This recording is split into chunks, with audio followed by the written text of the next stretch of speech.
Assalamualaikum warahmatullahi wabarakatuh. Sahabat NLP Smart Indonesia, Konsultansi Indonesia, pagi sebelum kita aktivitas, sarapan, breakfast ya menjadi sangat penting. Dan salah satunya yang memberikan dampak sehat kepada kita minum yang namanya susu. Saya minum susu kambing rutin setiap pagi. Jadi memang saya gunakan untuk menguatkan tubuh saya karena aktivitas saya, jadwal saya cukup padat. Saya menggunakan susu kambing Etawa bubuk sehingga lebih mudah bisa saya bawa ke luar kota, luar pulau. Saya kegiatan berikan materi training dimanapun saya bisa bawa dengan mudah. Yang terpenting lagi, kemarin saya sempat ada yang dengar, Pak Yan, kenapa susu kambing yang di Pak Yan bawa kok encer? Oke, susu kambingnya encer katanya. Oke, saya akan jelaskan sedikit mengenai susu kambing. Kebetulan saya juga ada sedikit pengalaman di usaha tentang susu kambing, artinya di produksinya saya pernah berkeliling, melihat satu persatu di prosesnya. Kalau kita melihat sisi dari bahan utama, susu kambing Etawa yang suka digunakan ya, ada Etawa, ada yang Prana Etawa dan lain-lain. Itu ketika dia menjadi bentuk susu memang cenderung lebih cair, beda dengan susu sapi, beda dengan susu yang lainnya. Jadi susu kambing memang cenderung lebih cair dan ada kandungan di dalamnya. Kalau kita labkan, kandungan lemaknya itu sangat-sangat kecil, lebih kecil dibanding dengan susu sapi. Jadi susu kambing ini lemaknya sangat kecil, partikel ya, atomik dari lemaknya itu kecil dan ini menjadi mudah untuk diolah dan diserap. Kemiripan susu kambing dengan air susu ibu itu menjadikan ketika susu kambing kita konsumsi, tubuh kita itu menggunakan proses adaptasi yang sangat cepat. Karena itu sangat mirip dengan yang sudah sering kita konsumsi dari mulai masa kecil di kandungan sampai dengan masa kecil ya, kira-kira mungkin 2 tahun kalau yang mendapatkan ASI sampai dengan 2 tahun. Sehingga tubuh kita tuh menyerap dengan mudah, langsung sudah beradaptasi. Loh bagaimana kok susu jadi? Iya, karena lemaknya itu partikelnya kecil dan susu kambing cenderung memang lebih encer. Jadi jangan sampai terjadi ada bahasa yang mohon maaf salah bahwa susu itu yang bagus, yang kental. Tidak selalu seperti itu. Susu kambing rata-rata encer. Kok kenapa ada susu yang ketika dijual belikan di pasaran itu ada yang kental? Ada beberapa proses diproduksi. Susu itu ada yang memang kalau memang produksi susu kambing bubuknya itu benar-benar susu dari murni, susu murni ditambahkannya hanya beberapa di creamer sama gula jagung biasanya seperti yang saya ada di depan saya. Kebetulan kalau saya punya salah satu klien itu dia punya produk beberapa merek susu, salah satunya adalah susu Gomas. Ya, ada susu Gomas yang sangat legenda kalau di Indonesia ini pangsa pasar kuota sangat besar memang dikuasai oleh merek Gomas. Jadi susu kambing bubuk merek Gomas itu pangsa pasar di Indonesia sangat luas dan sangat bisa dibilang melegenda, mereknya udah sangat sangat lama ya, artinya sangat kuat sekali penetrasi di pasarnya. Jadi salah satu andalan kalau saya pribadi karena produk susu Gomas itu bisa didapatkan di mana-mana dengan sangat mudah dan itu sudah menjadi produk yang lama diakui, maka itu menjadi salah satu kepercayaan saya ke produknya Gomas. Kalau pas tidak ada Gomas, saya bisa juga meminum ada susu Hifara, kadang Bin Auf, masih dalam satu wadah produksi, tapi itu memang menjadi produk-produk andalan dari Tatita Group sehingga saya tidak ragu, saya mengkonsumsi itu secara rutin dan itu memang sudah berjalan beberapa waktu sehingga teman-teman mungkin melihat ketika update di medsos saya, di Facebook, di Instagram kegiatan saya hari ini di kota A, hari besok di kota B, besok di kota ini, besok di mana lagi, kemarinnya di Tegal, Bablas Bekasi, tambah di Tangerang, balik ke Solo lagi, merencanain mau ke Surabaya, habis Surabaya nanti masih ada ke Malaysia, ada ke Singapura, balik lagi, puter dan lain-lain. Tapi fisik insya Allah, belum lagi nanti ada jadwal berikutnya di Agustus insya Allah ke Arab Saudi untuk mengantar jamaah umroh. Lah, seperti ini membutuhkan fisik kita dan saya mempercayakan salah satunya dengan susu kambing bubuk ini. Kok kenapa ini yang tadi disebutkan ada teman ketika ngicipi bareng-bareng katanya encer. Saya menjelaskan, susu yang kental bisa jadi malah justru ada emulsinya. Emulsi itu yang ditambahkan sehingga susu terasa kental. Jadi ada beberapa yang saya menandai aja bahwa ada beberapa ciri-ciri. Yang pertama, kental. Saya malah menjadi ragu dengan produk susu yang terlalu kental. Kalau dia bilang susu kambing kok tapi kental banget, malah saya merasa ragu. Kenapa? Ada kemungkinan memang ada emulsi yang ditambahkan sehingga menjadi kental. Jadi banyak sekali minuman-minuman itu memang ditambahkan zat pengemulsi yang itu membuat menjadi semakin agak kental gitu, dan terasa memang seolah-olah menjadi rasa nikmat. Tapi mohon maaf, kalau ada tambahan-tambahan yang lebih banyak berarti kemurniannya akan berkurang, kemanfaatannya perlu dipertanyakan. Yang berikutnya lagi, kadang tanya seperti ini, kok nggak ada rasa susunya sih? Kok susunya nggak begitu terasa, aromanya kok tidak apa, kalau orang Jawa bilang perengus gitu ya, aromanya kok biasa aja seperti susu yang lainnya, bahkan rasanya kayak merek-merek yang lain yang pabrikan susu sapi. Oh iya, memang di tempatnya susu kambing, kalau rasanya itu rasanya tidak akan terlalu dalam rasa di susunya. Jadi beda kalau dengan kita minum susu segar, susu sapi aja misalnya dengan susu kambing itu beda. Aromanya kalau sudah menjadi bubuk, menjadi susu bubuk, itu juga sudah hilang. Insya Allah rasa aroma perengusnya dan itu sudah nggak ada. Itu karena prosesnya memang dilakukan dengan sangat baik. Bagaimana kalau malah ada susu kambing bubuk, tapi kok rasanya kok terasa susu banget?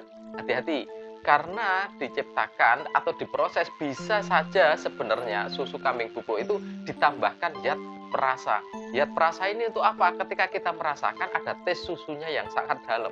Nah ini perlu juga diperhatikan oleh teman-teman, kalau itu tes susunya atau rasa susunya kok terasa banget, malah ini meragukan, jangan-jangan ini memang tambahan dari zat perasa. Jadi kalau saya memilih, kenapa susu yang saya minum ini, satu ya encer tadi, yang kedua memang kan partikelnya asli, ini tidak tambahan.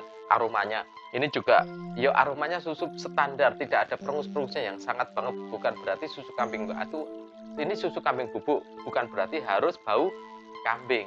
Dan ini rasa susunya bukan berarti harus rasa susunya sangat tebal, karena kalau rasa susunya tebal banget atau berasa banget, itu justru meragukan kalau itu adalah zat perasa susu kimiawi yang ditambahkan di dalam campuran susu. Jadi teman-teman semuanya yang kebetulan juga menjaga kesehatan dengan meminum susu, saya sangat sarankan sekali minumnya susu kambing untuk kemudahan bisa memilih susu kambing bubuk. Kalau ada yang segar, boleh yang segar, tapi kalau kita mau mobilitas tinggi, kita sering pergi keluar kota, sering pergi kemana-mana, ya pilihan kita susu kambing bubuk. Dan jangan khawatir karena kaitannya dengan kok kenapa encer, yes justru itu yang asli. Kenapa kalau misalnya susu kambing ini kok aromanya atau kalau dicium dirasakan kok tidak berasa susu banget, berasanya kok enak dan lain-lain. Nah ini juga karena memang tidak ada tambahan zat perasa atau juga zat pengemulsi, tidak ada di sana.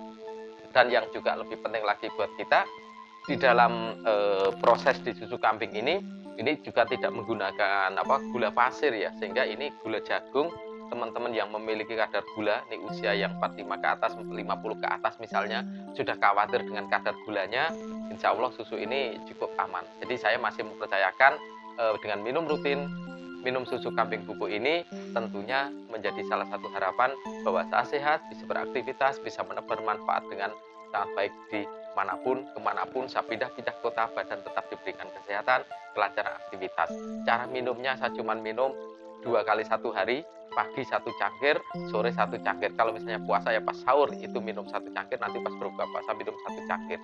Dan diperbolehkan mau setelah makan atau sebelum makan, ya there's no problem, tapi lebih baik pada kondisi saat kita masih belum makan atau kondisi perut masih dalam kondisi kosong. Takarannya berapa? Sering ditanyakan. Minum susu sebenarnya enak-enak aja. Kalau kita minum 4 kali 5 kali juga enggak apa-apa, dan itu sebenarnya tidak ada sampingan khususnya. Sampingannya cuma nanti biayanya lebih tinggi. Kalau saya menggunakan ini 200 gram ini saya pakai biasanya untuk 5 hari, 4 hari, karena pagi sore 8 kali minum. Sebenarnya sekali minum itu kita cukup sekitar 20 sampai 25 gram. Ya di sendok makan itu ditambahi 1,5 lagi supaya sampai berasa gitu ya, itu lebih enak lagi. Jadi ukuran diminumnya kan bukan sampai dengan kental, sebenarnya ukuran itu. Kalau sehari 3 kali, ya enggak apa-apa, this oke. Untuk yang punya misalnya kayak sakit ada gejala-gejala di pernapasan, entah itu bentuknya. Ini sekarang pemerintah kan lagi istilahnya ada campaign, ada kampanye melawan TBC. Nah, hati-hati. Karena ini banyak sekali di masyarakat terjadi, ternyata banyak yang punya TBC, flek di paru dan lain-lainnya. Nah ini salah satunya, ini solusinya. Jadi susu kambing bubuk menjadi salah satu solusi. Banyak lagi sebenarnya faktor-faktor lain di sisi kesehatan yang memang diperlukan untuk minum susu kambing bubuk ini karena saya sangat merekomendasikan sekali, sehingga ini menjadi salah satu hal yang tentunya bisa menjadi acuan untuk teman-teman tetap bisa menjaga kesehatan, tetap bisa beraktivitas dengan lancar. Oke, baik teman-teman semuanya, saya rasa dengan apa yang saya uraikan tadi, supaya tidak ragu kalau teman-teman akan memilih susu bubuk, kenapa susu kambing bubuk ini kok encer, kok tidak terasa kental, terus ada lagi rasa susunya kok sepertinya kayak kurang, terus aroma susunya kok tidak perengus, bukan berarti itu asli, justru yang ada rasanya sangat-sangat dalam, bisa jadi itu susu kandungannya itu lebih sedikit karena itu menggunakan perasa susu. Dan kalau dia menjadi kental, kok susunya menjadi kental mantap, jangan-jangan justru itu ada zat pengemulsi yang juga punya dampak negatif terhadap tubuh Anda. Oke, baik teman-teman semuanya, berapa sih harga pasaran di rata-rata? Harga pasaran di rata-rata ini sekitar 35, 40, 45, yaitu yang ideal. Jadi teman-teman kalau mendapatkan harga susu kok ternyata mungkin dapat 17.000, 20.000 atau kisaran angka itu agak warning juga, karena sekarang ini banyak sekali, mohon maaf, orang yang bisa saja membuat kemasan persis, isinya berbeda, dimasukkan, mencetak karton yang berbeda, karena sekarang zaman teknologi. Saya masih tentunya lebih yakin kalau saya beli, mau di online, mau beli langsung. Kalau beli langsung saya jelas karena memang ada marketing eksekutifnya yang nemuin saya. Tapi kalau pas saya ada di Solo ya. Tapi kalau pas saya lagi di luar, misalnya kok saya butuh, misalnya pas pergi kebetulan di Bekasi sampai dengan beberapa hari, saya beli secara online, saya akan pilih memang harga yang, oh ini berarti harga standarnya sekitar 35-40, saya pasti akan beli di harga itu. Kenapa? Lebih yakin produknya, saya yakin kalau di harga itu kemungkinan besar untuk dipalsukan sangat kurang. Tapi kalau harganya kok sudah jauh dari standar, bahkan harganya nggak logis itu artinya harga biasanya 35-40 ribu, kok belinya cuma 17.000, belinya cuma 16.000. Wah, jangan-jangan malah dipalsukan, justru membuat ragu. Kalau sudah membuat ragu, kesehatan pun akan juga ragu. Artinya apa? Belief sistemnya akan bisa terganggu. Jadi Bapak Ibu sekalian, teman-teman semuanya, ya kalau kita belilah yang memang yang logis. Artinya apa? Kalau harga di pasaran ini rata-rata 35-40 ribu, ya beli yang di kasaran itu. Kalau beli yang di bawah itu, jangan sampai terjadi kita beli ternyata barang itu bukan yang semestinya, barang itu barang palsu. Oke, sahabat semuanya, inti untuk pagi ini untuk kita jaga kesehatan, tapi bukan hanya ini saja. Yang pertama dari mulai sarapan, tetap kita juga berolahraga walaupun jalan kaki. Kalau saya olahraganya hanya cukup jalan kaki aja, muter sampai ke dekat ada beberapa perumahan, jalan masuk-masuk, ya bukan di jalan raya, karena kalau jalan raya debu, asap dan lain-lain, kendaraan itu sudah lalu lalang. Kalau pagi bisa ke sawah dan lain-lainnya. Oke, selamat pagi, salam sukses untuk Anda, selamat beraktivitas. Assalamualaikum warahmatullahi wabarakatuh.